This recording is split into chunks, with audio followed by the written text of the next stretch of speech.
사랑하는 성도님들 안녕하세요. 우리 옆 사람과 인사하시겠습니다. 하늘까지 함께 갑시다.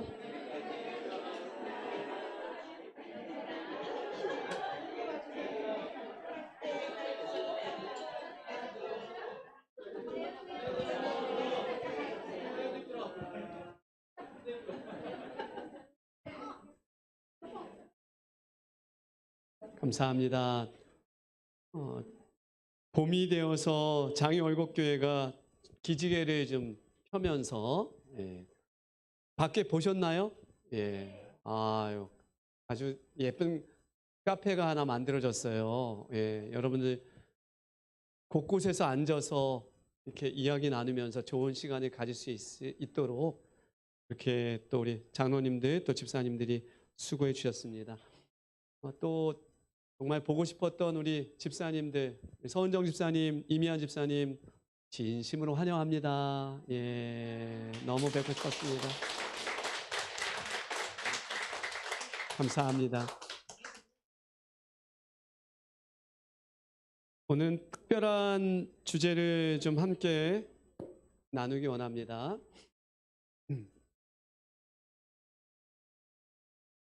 오늘 신기하게도 경배와 찬양 때부터 계속 우리 이하순 집사님 고통이나 고난에 대한 부분을 비춰주셨고요. 그 다음에 우리 강경숙 집사님 또 고난에 대해서 말씀을 해주시더라고요. 그래서 제가 준비한 것이 헛되지 않았다. 경배와 찬양, 안식일 학교, 이 대회 설교까지 이 주제가 연결이 되는 것을 제가 보게 되었습니다. 왜 많은 사람들이 고통을 당하나요? 목사님, 왜 많은 사람들이 저렇게 신음하며 고통을 당하나요? 하나님께서 선하시며 사랑이시라면 왜 세상에는 이렇게 많은 사람들이 아파하고 고통을 당합니까? 그럼 이것은 수천 년 동안 계속된 질문이고요. 앞으로도 사람들은 이 질문을 계속하게 될 것입니다. 아마도 우리가 주님의 나라에 이를 때 이 모든 것이 완전하게 풀어질 것입니다. 그 전까지는 우리는 겸손할 수밖에 없어요. 저도 마찬가지예요. 저도 답변 드릴 수 있는 부분이 매우 제한됨을 여러분 이해해 주시기 바랍니다. 저는 그저 하나님의 말씀 성경에서 비춰주는 빛만을 여러분에게 조금 비춰줄 뿐이라는 것 이해하고 오늘 설교 말씀을 들어주시면 좋겠습니다. AD 30에서 31년으로 넘어가는 겨울이었습니다. 예수님은 시대의 징조에 대해서 이야기를 하고 계셨고요. 그때 두어 사람이 예수님을 찾아와서 충격적인 고통과 고난의 사건을 이야기합니다. 그것이 바로 누가복음 13장 1절이죠. 우리 다 같이 읽어보겠습니다. 그때 마침 시작.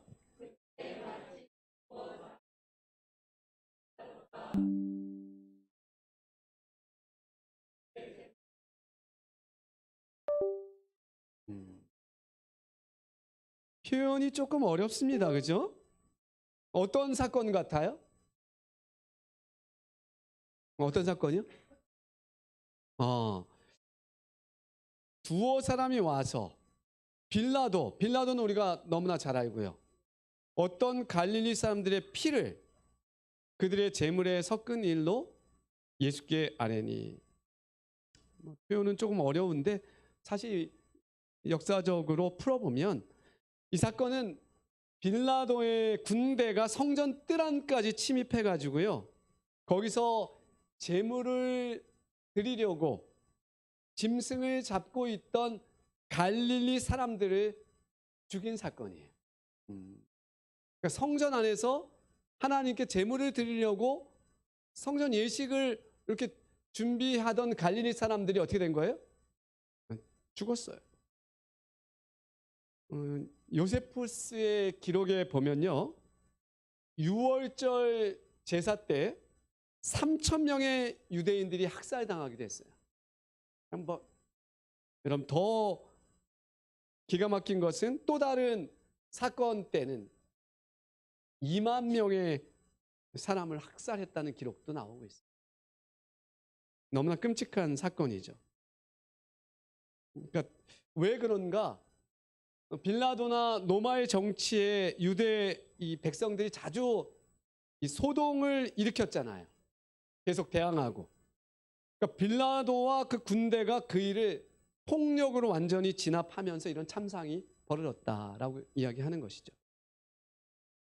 근데 이제 그 중에서도 그 비슷한 사건, 갈릴리 사람들이 그 성소 안에서, 이 성전 안에서 이 벌어졌던 죽음, 희생된 고난의 사건들, 이 유대 백성들 사이에서 너무 충격적인 사건이기 때문에 회자된 이 사건입니다. 그런데 여기서 왜 이 사람들이 예수님께 특별히 이런 이야기를 했을까요? 굳이 나와서 왜 이런 이야기를 했을까요? 뭐 아마 그 예수님 요 시대에 일어났던 사건이기 때문에 그들이 그 사건을 예수님께 가져와서 뉴스처럼 전했던 것으로 보여져요. 근데 예수님은 늘 어떤 질문이 던져질 때 어디를 보신다 했어요? 중심을 본다고요. 중심. 그러니까 예수님의 답변은 그냥 중심을 꿰뚫어 보는 답변이에요. 그죠? 그래서 예수님이 이런 답변을 이제 하게 되는데요. 그 전에 그들의 마음 상태가 어땠는지를 실물 교훈은 이렇게 표현해요. 유대인들은 봉변당한 자들의 죄로 인하여 이르러 온 무엇으로 생각했다? 천벌로 생각했다. 죄로 인하여 이르러 온 천벌로 생각했다. 이 사건은 예수님께 고한 사람들도 어땠다고요? 속으로는 만족하게 여기며 그 일을 말했다. 저희 생각에는 저희가 그러한 봉변을 당하지 않은 것은 빨간 부분 다 같이 한번 읽어봅시다. 봉변당한 시작.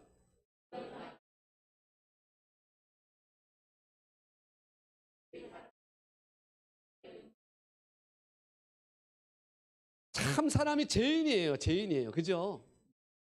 아마 이런 마음이 뭐 전적으로 다 있었겠어요. 근데 예수님은 그 중심을 보시니까 그냥 그게 딱 짚인 거예요. 약간이라도 있으면 잡히잖아요. 예수님은 다 느껴지잖아요. 동족에게 재난이 찾아왔는데 그런데 그 고난을 받고 죽은 사람들을 동정하는 것이 아니라 그런 봉변을 내가 당하지 않은 것은 그 사람들보다 내가 어떻다고요? 선하다. 하나님의 은총을 받은 증거라. 좀 징글징글해요. 제땐 본성이. 이게 근데 남을 탓할 일이 아니에요. 우리 속에 찌꺼기처럼 이렇게 들어있는 생각이 나는. 우리도 안타까워하지만 또 어떤 면에 있어서는 내가 아닌 것이 감사하고. 그죠? 그 언젠가 보도에 나오더라고요. 그거에 대해서 비판하는 어떤 일본 뉴스가 이렇게 나올 때 막 이렇게 사고를 전한 다음에 꼭 이야기하는 게 일본 사람들은 다치지 않았다라고 이렇게 한 거에 대해서 사설로 그 일본인 의식 있는 분이 기록했다고. 그 사건에 있어서 그걸 굳이 이렇게 보도해야 되느냐? 같이 마음 아파하면 안 되느냐? 이렇게 의식 있는 평론가가 이야기를 했는데 우리나라도 그렇게 좀 자주 하더라고요. 뉴스에 보면 저도 그게 자꾸 들려요. 대한민국 사람은 거기 없다라고 자꾸 이야기하는 그런 부분들이 참 내 가족이 아니면 내 성도가 아니면 괜찮은 것처럼 여겨지는 내 친척이 아니면 우리의 속내가 조금 그렇죠. 주님은 중심을 보셔요. 이럴 때마다 그냥 딱 찍어서 이야기하십니다. 같이 읽어봅시다. 누가복음 13장 2절입니다. 대답하여 이르시되 시작.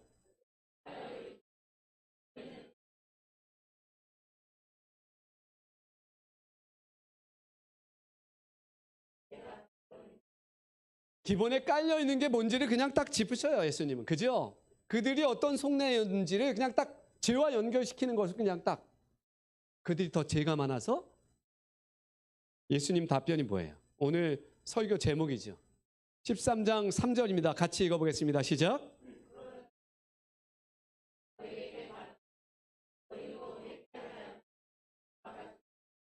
우리 빨간 부분 설교 제목인데 큰 소리로 다시 한번 읽어보겠습니다. 시작.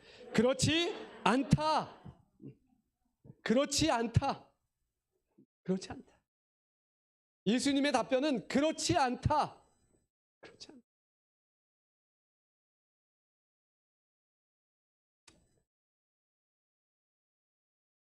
재림교회 주석에도 기록하고 있는데요.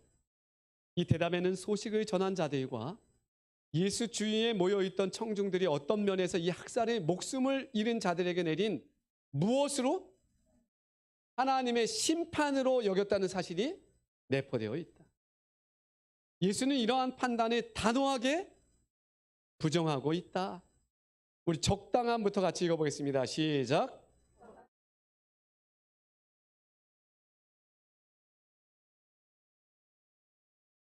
배격했다. 배격했다. 사고나 불행을 하나님의 행위로 보려는 유혹은 사람들이 하나님을 가혹하고 잔인한 아버지로 생각하게 하려고 애쓰는 누구에게서 왔다? 사단에게서 왔다. 기억하십시오, 여러분. 사단에게서 왔다. 사단에게서 왔다. 죄에 대한 형벌은요, 최후 심판의 그날에 받게 됩니다. 우리가 다 받게 돼요. 그래서 예수는 여기서 빌라도도 갈릴리 사람들도 정죄하지 않아요. 우리도 잠깐 방심하면요, 이렇게 다수가 이야기하면 쑥 사단의 편에 서서 누군가를 심판하는 위치에 서 있기 쉽다는 거예요. 그래요? 정말 그래요. 정말 그래요. 다수가 이렇게 이야기하면 나도 어느새 빨려 들어가가지고 나도 그러고 있어. 아이고, 그거 그러면 안 되는데.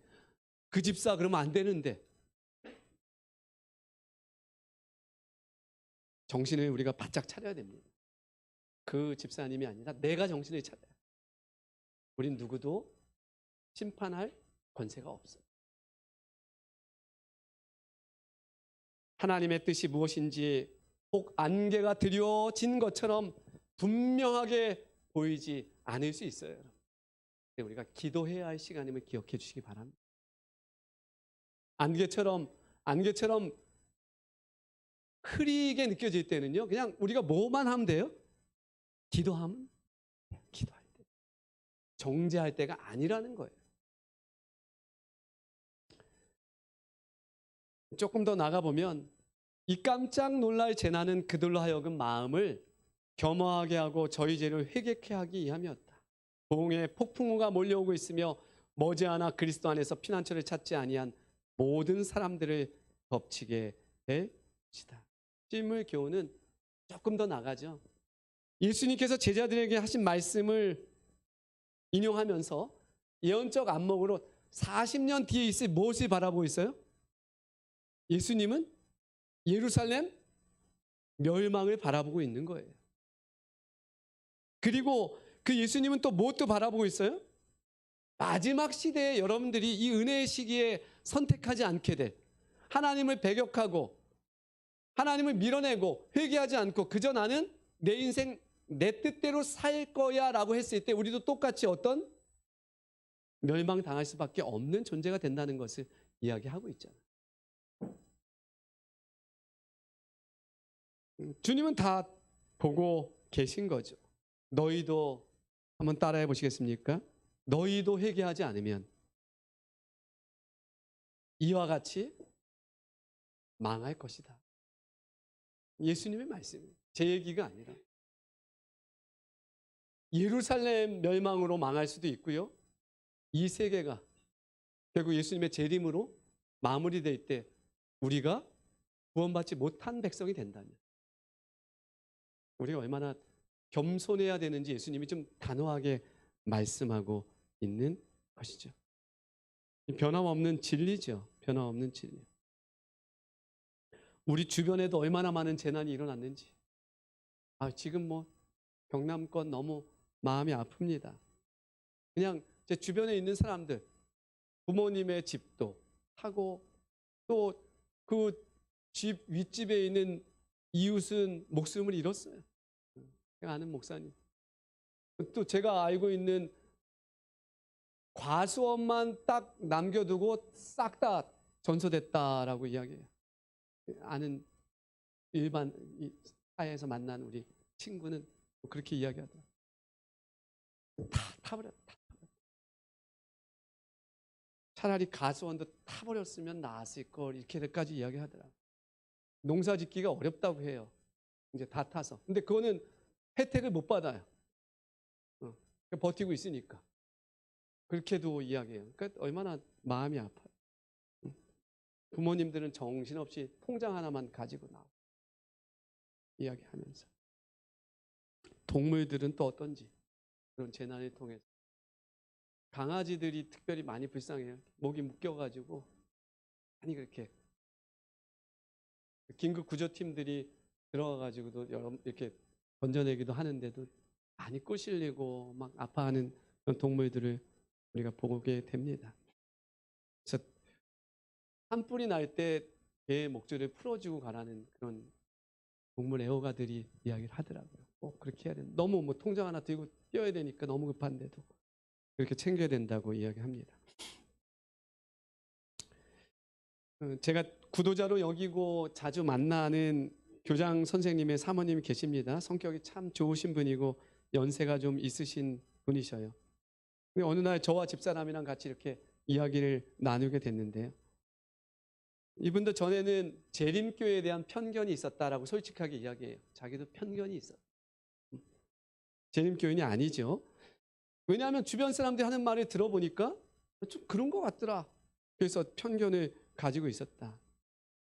뭐 당연히 뭐 이러쿵저러쿵 이야기하는 편견을 가질만 하죠. 뭐. 그런데 그 사모님의 옆집에 우리 재림교회 장로님 가정이 살게 되면서 그분은 어떤 성경 공부를 한 것도 아니고 교리 공부를 한 것도 아닌데 재림교회에 대한 완전한 편견이 깨졌다라고 이야기해요. 깨져버렸다. 장로님과 집사님 가정이 얼마나 반듯하고 그냥 항상 웃으면서 와서 어려움이 있는지 체크하고 도와주고 항상 이웃이 그렇게 다가오니까 그 가정을 보면서 자기는 교회는 저래야 된다라고 생각하셨다는 거예요. 그 다음 뭐 재림교회가 뭐 진리교회가 되는 거예요. 그분들의 삶으로. 그렇게 얼마나 반듯하고 다정하고 그리스도의 향기와 편지로 손색 없이 그렇게 다가가셨던 그 가정. 그냥 그렇게 마무리가 됐으면 좋을 것 같은데 근데 이 사모님이 계속 이야기해요. 근데 벌써 여러 해 전이에요, 목사님. 그 장로님 가족이 저 밑에 지역에 아버님을 뵈러 가시다가 자녀 둘을 태우고 장로님, 집사님이 계셨는데 사고가 나면서 그 자리에 계셨던 장로님이 돌아가시고 바로 돌아가시고 자녀 한 명이 하반신에 다치고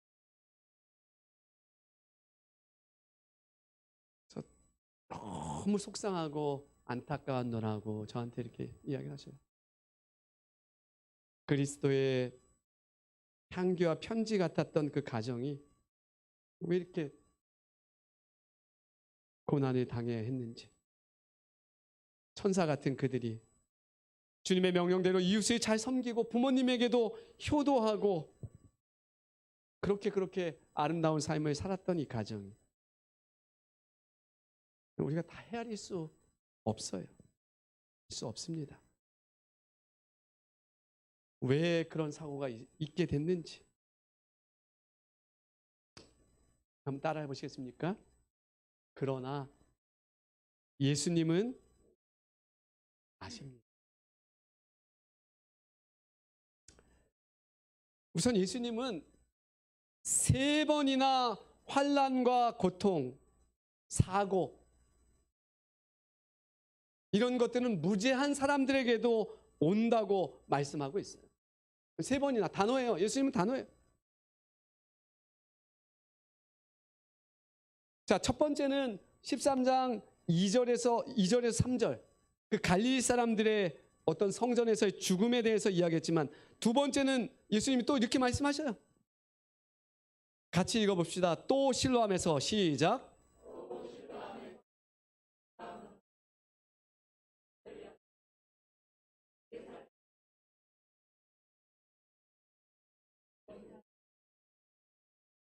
그렇지 않다.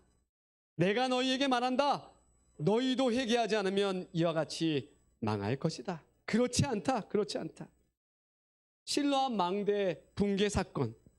여러분, 실로암 망대는 기온에서 예루살렘 성으로 공급되던 물을, 그래서 실로암 그 옆에 가면 여러분 이렇게 그 돌로 돼 있죠. 그냥 뚫었어요. 이 깊게 지하로 뚫고 나갔어요, 이게.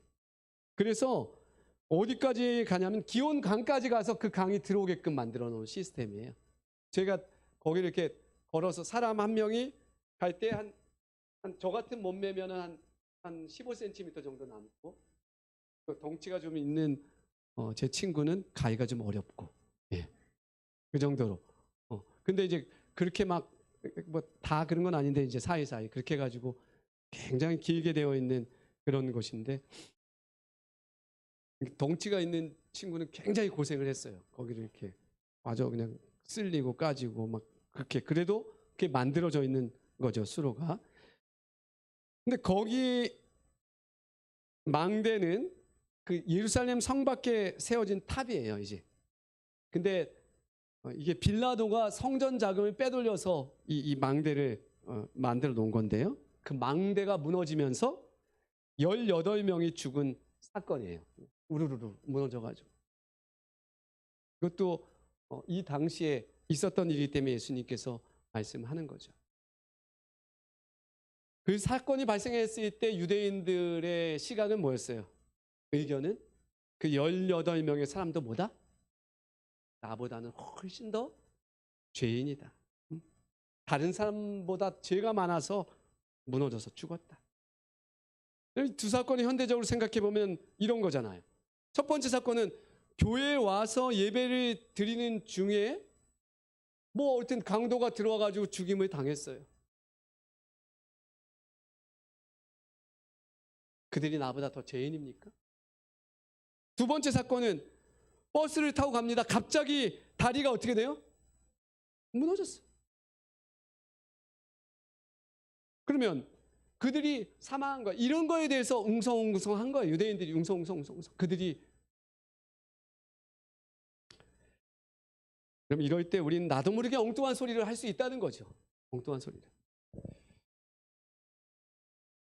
하나님의 심판이니 죄 때문이니. 예수님은 단호하게 뭐라고요? 다시 한번 빨간 크게 한번 해봅시다. 시작. 그렇지 않다. 여러분들은 혹시나 그런 소음거림이 들리면 그렇게 이야기해야 돼요. 그렇지 않다. 어느 목사님들은 이게 다 하나님의 심판이라고도 또 이야기해요. 어느 정치인도 또 그렇게 이야기하고. 그렇지 않습니다. 그렇지 않아. 예수님은 분명하게 말씀하셔요. 그렇지 않습니다. 여러분 기억하십시오. 이거 매우 중요한 부분인데요. 지진이나 해일이나 폭발이나 산불이나 비행기 사고나 차 사고나 이런 사건들이 일어나게 될 때 대다수의 고통을 당하는 사람들은 그 재난이 어떤 것이든지 책임이 없습니다. 없어요. 그럼 이런 끊임없는 사고와 재난이 발생하는 이유가 무엇입니까? 성경은 몇 가지 이렇게 빛을 우리에게 비춰주고 있는데요. 첫 번째는 이 부분입니다. 자, 다 같이 한번 봅시다. 어떤 고통을 시작? 예. 성경이 말하는 답이에요. 성경이 말하는 답이요. 어떤 고통은 기본적인 법을 무시한 결과예요. 우리에게 고난과 고통이 찾아올 때. 그래요? 영적인 면과 육체적인 영역 모두 해당합니다. 우리가 건강의 법칙을 깨뜨리면 병에 걸릴 확률이 올라가요. 아무리 유전자가 튼튼해도 악습이 지속되면 버틸 수가 없어요, 우리 몸이. 그죠? 네. 잠을 안 자거나 음식물에 있어서 과하게 섭취가 계속된다면 몸이 어떻게 버티겠습니까? 그럼 본인이 기본적인 법을 무시한 결과예요. 영적인 부분도 마찬가지예요. 우리가 하나님의 뜻대로 순종해서 지켜야 되는데 그걸 무시하고 내 뜻대로 그 영적인 음성을 무시하고 살면 여러분 병에 걸릴 수밖에 없어요. 맞습니까? 네. 그렇게 고통이 찾아오죠. 성경은 이렇게 이야기합니다. 갈라디아서 6장 7절입니다. 스스로 속이지 마십시오. 하나님을 속일 수는 없습니다. 사람은 다 같이 있습니다. 시작. 자기 육체의 욕망대로 심는 사람은 육체로부터 썩을 것을 거둘 것이고 성령의 뜻을 따라 심는 사람은 성령으로부터 영원한 생명을 거둘 것입니다. 두 번째, 같이 읽어보겠습니다. 어떤 고통은 시작. 예수님은 이런 경우에 3번이나 이런 환난은 무죄한 사람에게도 온다고 말했습니다. 그렇지 않다. 한번 다시 크게 해보겠습니다. 시작. 그렇지 않다. 그렇지 않다. 새기십시오. 여러분이 그렇게 이야기해야 됩니다. 예수님의 음성으로. 그렇지 않다라고. 않다. 세 번째요. 어떤 고통은 악인의 손에 있는 힘으로부터 나온 결과입니다. 삶의 한 국면 가운데 가장 이해하기 힘든 것 중에 하나가 악인이 어떻게 되는 거예요? 형통한 거예요. 그럼 악인이 형통한 모습 본 적 있나요? 우리 이수영 집사님 어떻게 본 적이 있나요? 우리가 다 경험을 하게 됩니다. 한탄하게 돼요. 하박국 1장 13절도 이렇게 이야기하죠. 우리 다 같이 졸리우시죠? 큰 소리로 힘차게 한번 읽어보겠습니다. 주께서는 시작.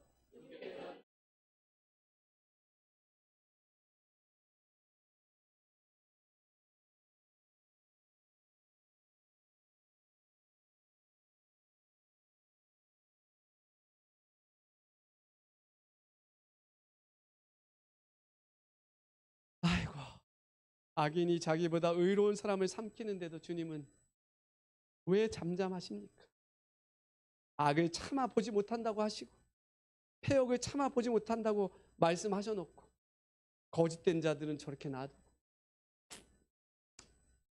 아휴 힘이 듭니다. 주님 힘이 들어요. 우리의 마음이죠.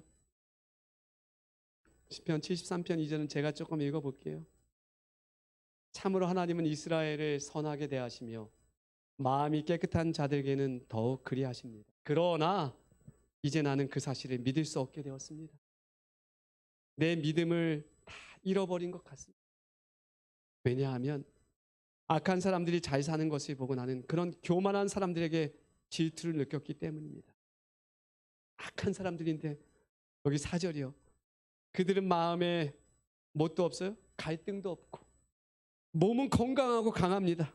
이런 그들에게는 우리가 겪는 어려움들이 없고 다른 사람들처럼 불행한 일들도 일어나지 않습니다. 그러므로 그들은 교만을 목걸이로 삼고 폭력을 옷으로 입고 있습니다.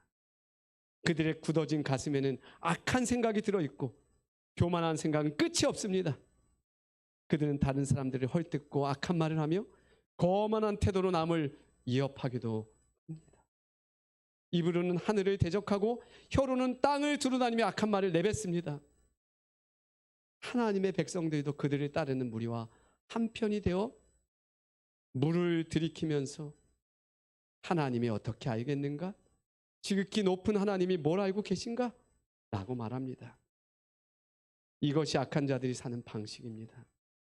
언제나 편안하게 살면서 재산은 점점 늘어만 갑니다. 그냥 이 세상 똑같죠? 아주. 예? 여전히 사탄과 악한 천사들이 살아있고 활동하고 있습니다. 그들이 이 악인들과 협력해서 의인을 괴롭힐 수 있어요? 없어요? 있어요. 그들의 활동이 있음을 우리는 기억해야 돼요. 우린 이런 부분들도 고려를 해야 되는 것이죠. 죄 많은 세상에 살고 있기 때문에 우리가 이런 고통을 당할 수 있습니다. 네 번째, 어떤 고통은 하나님의 교정하시는 심판의 결과이다. 부모님들이 자녀들을 올바로 이끌기 위해서 징계하듯이 하나님께서도 때로는 그분의 백성들이 악한 길에서 돌이키도록 때로는 어려움을 허락하시기도 하신다는 거예요. 예레미야 애가입니다. 다 같이 읽어보겠습니다. 주께서 시작.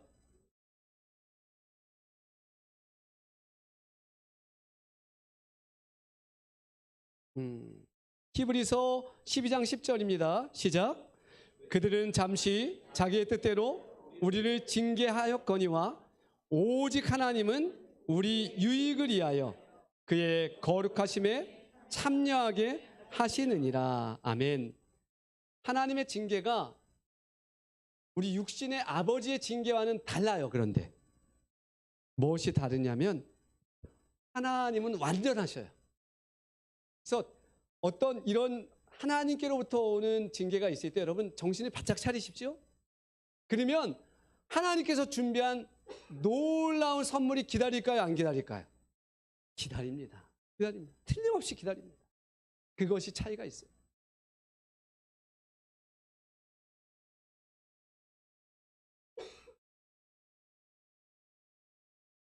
내가 나의 명령에 주의하였더라면 내 평강이 강과 같았겠고 내 공의가 바다 물결 같았을 것이며. 이제 마지막 5번째입니다. 다 같이 읽어보겠습니다. 어떤 고통은 시작. 예수님께 헌신한 결과로 고통이 찾아올 수 있어요? 있어요. 얼마든지 있어요. 사도 바울은 고백합니다. 예수 그리스도 안에서 하나님의 뜻대로 살고자 하는 사람들은 무엇을 겪게 될 것이다? 고난을 겪게 될 것이다. 여기 끝에도 하나님 나라에 들어가려면 많은 고난을 겪어야 한다. 이 루스드라에서 돌을 맞고 고백한 간증이에요. 성도들 앞에서. 참 그냥 한 이야기가 아니죠. 말씀을 좀 마무리하려고 합니다. 그럼 고통의 원인에는 여러 가지가 있습니다. 우리가 다 알 수 없어요. 근데 우리가 좀 기억해야 될 것이 있습니다. 나의 고통이 기본적인 법에 대한 불순종의 결과라면 여러분 하나님께 더욱더 기도하며 하나님의 법칙 아래 우리가 서 있도록 노력하셔야 됩니다. 아멘입니까? 만약 우리의 고통이 우리가 책임질 수 없는 사고로 인한 것이라면 그것을 감당할 인내와 이해할 수 있는 지혜를 달라고 우리는 하나님께 간구해야 합니다. 우리의 고난이 어떤 악인의 음모로 오는 것이라면 우리는 더더욱 하나님께 나아가 간구해야 합니다. 그리고 고난을 주는 오히려 악인도 변화될 수 있도록 하나님께 나아가는 저 여러분이 되길 바랍니다. 우리의 고난이 하나님의 훈육이라고 한다면 우리는 그분의 뜻을 분별하고 그분에게 더 가까이 나아가야 합니다. 그러면 하나님께서 준비한 선물을 우린 받게 됩니다. 우리의 고난이 그리스도를 더 잘 붙잡기 위한 것 때문에 오는 것이라면 여러분 그때는 어떻게 해야 될까요? 기뻐하고 즐거워하며 묵묵히 가던 그 길을 주님 손 붙잡고 계속해서 나아가시기 바랍니다. 저희 가정에도 시험이 있을까요? 고난이 있었을까요? 네, 제가 이미 여러 차례 말씀드렸어요. 제 인생에 대해서 다 말씀드렸는데 혹 월곡교회 성도님이나 또 이곳에 최근에 나오신 분 모르는 분들도 계셔요. 그래서 한 번 더 말씀을 드립니다. 저희 어머니는 교회 청소를 마치고 집으로 자전거를 타고 오시다가 차에 부딪혀서 돌아가셨어요. 몇 년 안 됐어요. 저희 어머니는 여기 쓰기 성경이 있는데 돌아가시기 전에 보니까 예쁘게 이걸 펼쳐 놓으시고, 예, 이사야서 54장 몇 절까지 이렇게 쓰시고 돌아가셨는데요. 전혀 예상을 하지 못하셨잖아요. 교회 청소를 하고, 그토록 사랑하는 교회 청소를 하고 오는 길에 차에 부딪혀서 돌아가실 줄. 근데 여러분, 마지막 이사야 54장 4절에 어머니가 써놓은 이 말씀, 제가 우리 어머니의 귀한 유산인데요. 이게 두려워하지 말라, 내가 수치를 당하지 아니하리라. 놀라지 말라, 내가 부끄러움을 보지 아니하리라. 이렇게 써놓으셨어요.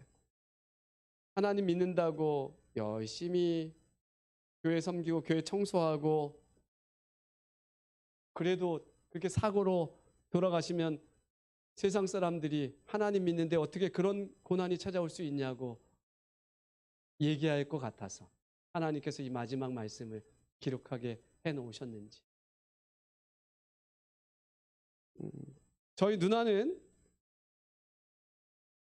지난번에도 이야기했지만 서울 삼육학교에서 뭐 이렇게 질병으로 인해서 먼저 가게 되었어요. 중학교 1학년, 2학년 그 시절에.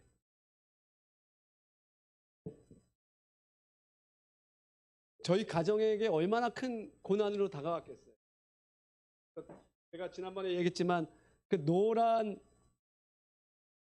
보재기, 장롱 속에 깊숙이 우리 어머니만 알고 있는 장소처럼 여겼던 그 노란 보자기 안에 쌓여있던 일기가 바로 이 일기인데요. 그 일기장을 한번 읽어드릴게요.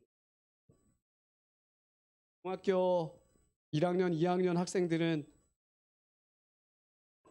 생각을 좀 깊게 하는 시간이었으면 좋겠습니다. 7월 25일 화요일, 주님께서 주신 자연의 신비로움.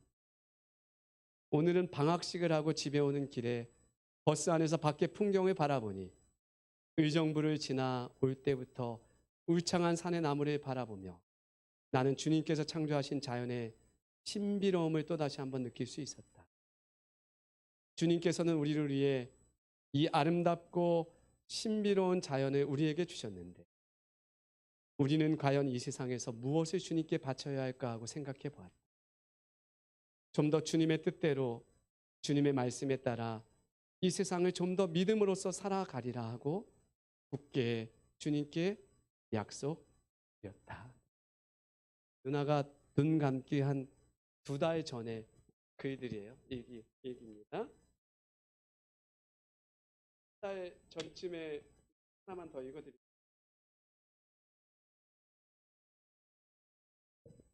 8월 12일 토요일. 오늘은 복되고 거룩한 안식일. 오늘 안식일 하루를 나는 어떻게 보냈는가? 오늘 안식일은 예배가 끝난 후 손님들과 함께 상을 차려놓고 즐겁게 식사를 한 다음 안식일 학교 교장 선생님께서 다음 안식일 선교지방 소개를 맡으라고 하셨습니다. 그래서 나는 거절하고 싶었지만 이제 다음 안식일만 보내고 나는 서울 우리 학교로 다시 가게 됩니다. 그동안 학교에서 배운 것과 경험담을 곁들여 말씀드려야겠다. 또 다음 안식일에는 특찬까지 하게 되었다. 다음 안식일이 기다려지면서도 빨리 오지 않았으면 좋겠습니다. 어머니가 몰래 그 노란 보자기에서 이걸 꺼내서 읽으면서 어떤 생각을 했을까요? 제가 이제 초등학교 2학년, 3학년이 되었을 때 그 어머니의 그 보물 상자 속에서 이 일기를 꺼내서 제가 어떤 생각을 했을까요? 누나가 써놓은 그 글을 보면서. 우리 가정은 이런 고난으로부터 온 선물을 가지고 있습니다. 그리고 한 가지 생각밖에 드는 것은 없어요.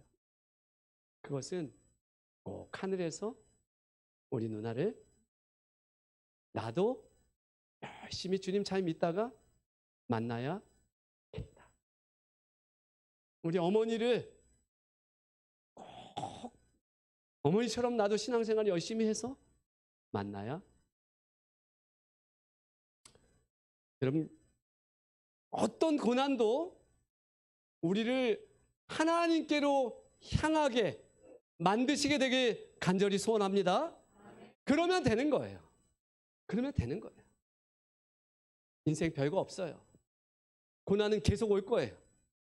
어떤 고난도 우리의 시선을 하늘로 향하게 하면 그러면 된 겁니다. 우리 가정이 좋아하는 성경절이 있는데요. 이는 내 생각이 너희의 생각과 다르며 내 길은 너희의 길과 다름이니라. 여호와의 말씀이니라. 이는 하늘이 땅보다 높음 같이 내 길은 너희의 길보다 높으며 내 생각은 너희의 생각보다 높음이니라.